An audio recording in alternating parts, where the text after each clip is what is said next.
Hi, this is Kat the Crow-Winged author here at the Magic Library. Actually back in the Magic Library because it was far too windy outside.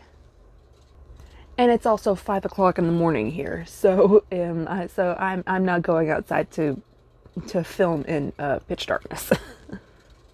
But I have a proper cup of hot cocoa that's really burning my hands because I just made it, and we're going to be talking about the Passor family and Captain Aelgrim Solani.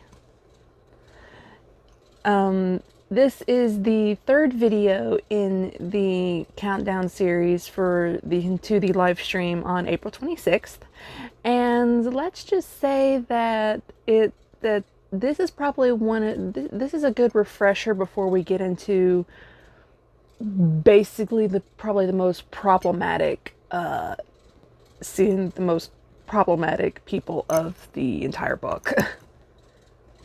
And after this, I've actually got another video to make that has absolutely nothing to do with the countdown series, so let's get into this. Welcome to another episode of Cocoa with the Crow.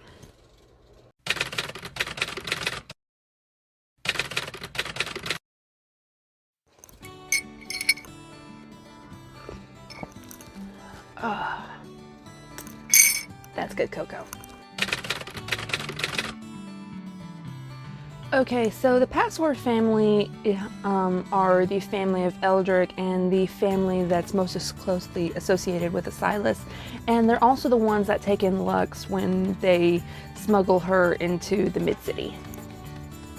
We'll talk about the heads of the family first. One of my favorite characters in the entire series, and that is Dahlia. Dahlia Passor is a very loving woman and a very talented healer and physician, and she sort of takes Lux under her wing, which is actually sort of poetic considering Passor actually means swallow in Latin. But yeah, Dahlia takes Lux under her wing because she knows how much the people need an Aster blood, and she also knows how much people need hope. Now, true, she in turn is sort of breaking the law here, but she's very headstrong when it comes to that, and she doesn't want Silas to suffer again. She sort of has a hand in sort of pushing Silas and Lux together, primarily because of she knows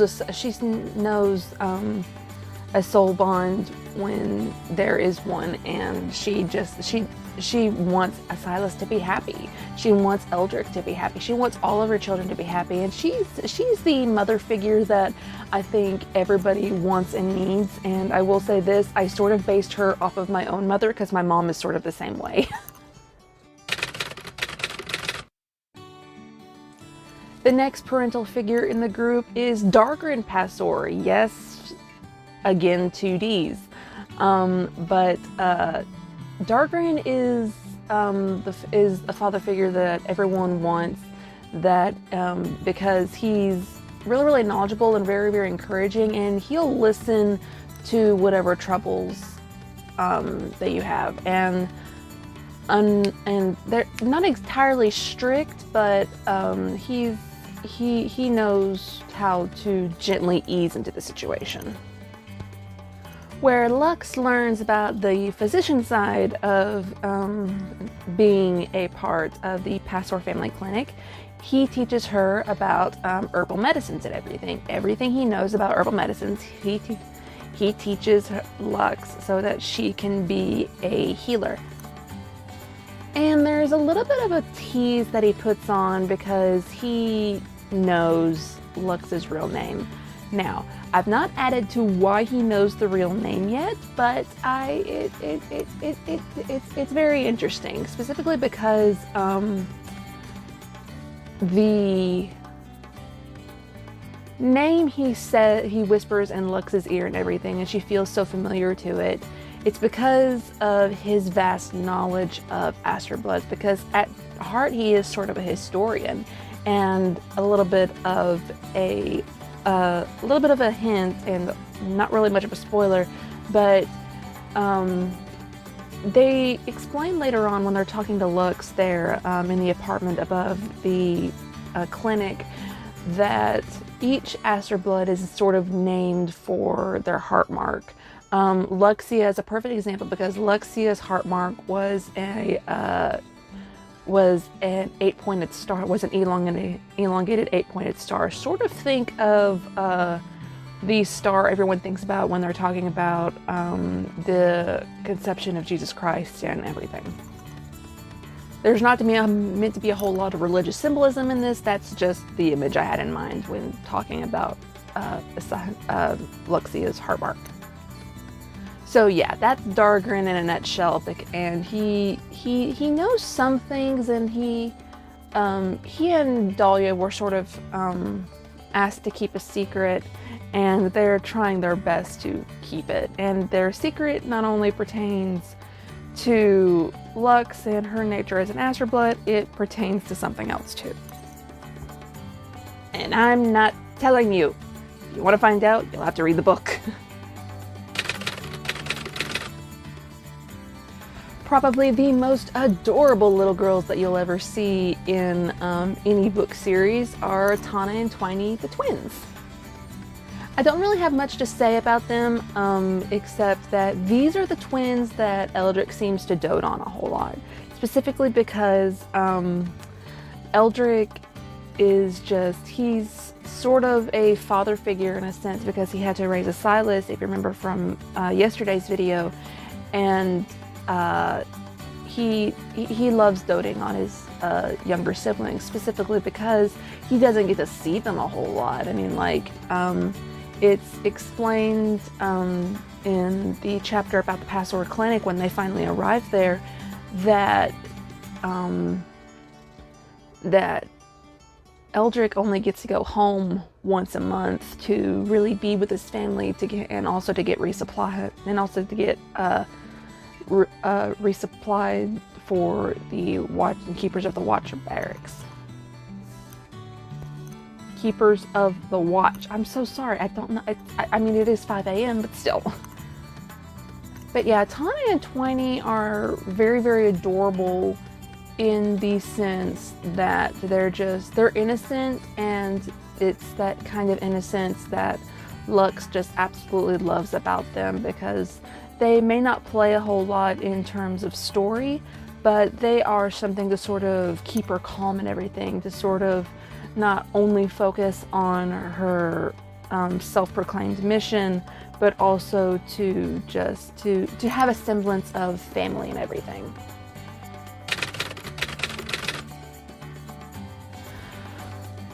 So we're about to get to the final member of the Pastor family, and it's this guy. This is the aesthetic board for Eshrick, the eldest son of the Pastor family. And let's just say that this man is very overly eccentric. On TikTok and everything, when I put this aesthetic trailer up, let's just say, wow. It got the most views, I think, out of everybody until later on. I forget who ended up having the most. I'd probably have to go through and actually show a poll and everything. But Eshrick was the favorite there for a while. And of course, me being a writer, it's like, why? Why do you like this character? But then I remembered that I am a writer and I'm not supposed to be asking those kinds of questions. So when I say Eshrick is eccentric, it's that he has eccentric ideals. And particularly, it is because of him that most first generations and also a Silas were able to afford the medicine that keeps their blood hunger from acting up. And of course, as a scholar and a chemist, he keeps this very, very well guarded. He doesn't want anyone to have it. He's also very theatrical in a sense, and it's sort of disturbing in a way. You know, that one instance where you're out like in the middle of, say, Walmart, and then you're minding your own business, and then all of a sudden some guy will like just go like burst into song and everything. If it was a movie or maybe real life, I'm not saying I saw it in real life, I just say I know how it feels. Yeah, that typically is how it is how flamboyant he is. A good example is, think of the scene in Scream 2 where Sydney's boyfriend, Matt, starts singing "I Think I Love You" in the middle of the cafeteria and everyone joins in. Yeah, it's one of those very spontaneous moments, but yeah, that sort of talks about how eccentric, that sort of illustrates how eccentric Eshrick is. And that's all I can say without spoiling anything.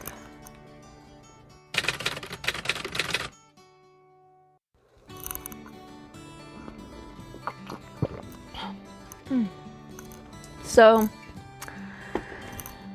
the next character we're going to be talking about is actually going to be another father figure, and also technically an uncle to those in the Pastor family, and that is Captain Aelgrim Solani. The bond between Silas and Eldrick is actually pretty complex, considering that it's not only that Eldrick raised Silas, but Eldrick is also technically his cousin. Captain Aelgrim Solani is in fact Dahlia's younger brother. I don't think I actually sort of illustrated that in the story and everything, but in terms of how old, in terms of age and everything, Dahlia is actually the oldest, and Aelgrim is the youngest. And Aelgrim has a real chip on his shoulder, and it's specifically because of what he goes through.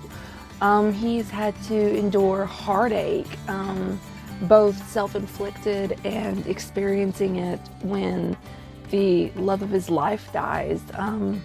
And he loves Silas and Luxia so much, but he has no idea what's happened to Luxia, because once she passes through and is accepted into the court and the royal estate, she basically falls off the edge of the earth, and he can't ask about her because of his station. And the only child that he has access to outside his station is his illegitimate son, Silas, and Silas hates him for it. Silas hates Aelgrim for separating him from his sister, the only piece of their mother that they really had left, because Luxia in turn almost looked like their mother. There's an entire scene where they talk about, where Aelgrim and Lux talk about his backstory, how he met this very spitfire human woman, and how he fell in love with her, and how their relationship was sort of a scandal because no one was supposed to marry outside their station, especially if you're a sort of lower aristocrat. And when they were found out and everything, Aelgrim was in fact given a choice from his very stern parents, and that's as much as I can really say. His choices were to either break things off with this woman, or to basically watch her die for a crime that she didn't commit, just so that it was basically a warning. It was a warning to Aelgrim to not step out of line, because his sister technically already left their family and her station behind those so that she could marry Dargren. And it's very, very sad and everything, because Aelgrim goes on to basically say that he never wanted to break things off, but he had to in order to keep this woman safe. And when he finds out that she had been pregnant that time, and then goes to her deathbed and finds that that a pair of twins are there, while at her deathbed, he nearly breaks into tears. He is in fact there when she dies. And then he is faced with another tough choice later on when he discovers that his daughter Luxia is an Astroblood. Either he can hide her, or he can hide her and risk being found out, and everyone who is aware of her existence and aided in hiding her to die, or to die a gruesome death for breaking the law, or she can be presented to the courts and she would be safe from harm. And that's the tough choice that Aelgrim had to make in everything. And it's through this story that Lux actually explains understands the relationship between Aelgrim and Asilas, specifically because they don't ever communicate. Aelgrim has never told Asilas the story, and Asilas doesn't want to listen. Don't worry, everything does get resolved, but in order to see that resolution, you'll have to read my book.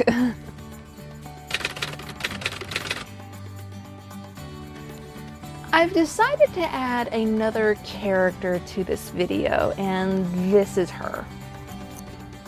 This is the aesthetic board that I actually made for Aelgrim's one true love and Asilas and Luxia's mother, Miriam. Miriam was the daughter of a tavern owner, and she actually plays a whole lot more in this story than just part of Aelgrim's backstory and being Asilas and Luxia's mother. Miriam is a very important link that I cannot spoil. But yeah, she was in fact a Spitfire.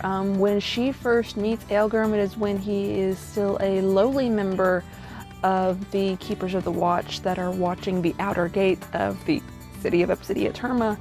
And let's just say that because they're of lower station, but of lower rank within the guard, but they also are vampires in a sense, they typically get into a lot of hijinks that are not adorable, not D&D shenanigans, but extremely misogynistic. That is to say that they basically treat women like pieces of meat. Yeah, think of the most like absurd behavior that you've ever seen men do while they're in groups towards a woman who is like, okay, here's a perfect example. Sort of. In the movie The Lost Boys and everything, there's Star there, and there's the human Michael, and then there's the Lost Boys, David, Dwayne, Paul, and Marco. This is sort of a very bad example because you don't really see much of that behavior, but how Michael acts about Star towards the Lost Boys, yeah, it is sort of like that. It is sort of a like, this woman is mine kind of a way, but in the case of Miriam, it's just no, it's no. And it is actually her willingness to stand up to Aelgrim and his men and effectively kick them out of the tavern that attracts Aelgrim to her, because she's so strong-hearted despite her station. And it's actually that sort of strong willingness and everything that Aelgrim admires about Lux, because he knows what Lux is, and he this time is keeping her secret.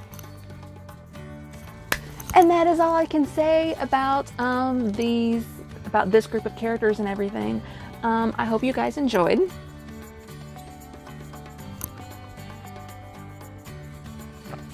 Whew. And I hope, I know that's a very weird transition, but still. And I hope you guys will continue to hang around for the rest of the series all the way until April 26th. If you liked this video and want to see more videos like this, please subscribe to my channel and ring that bell for more notifications.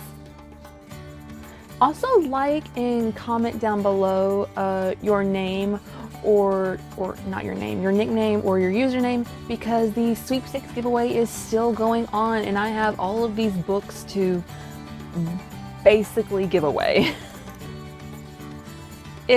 It doesn't really technically matter and everything if anybody like gets a book on here. I've also got to do some paperwork and and sign up for an author signing at a local bookshop.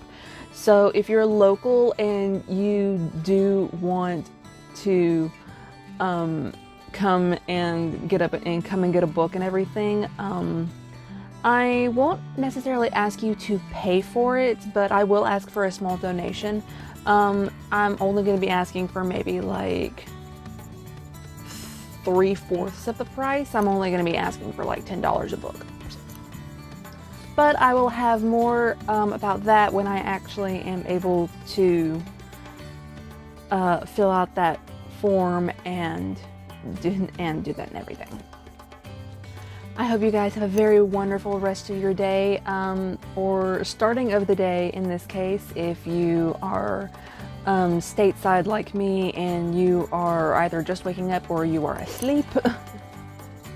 This has been Kat, the Crow-Winged author, here at the Magic Library with another video for the live stream countdown to April 26th.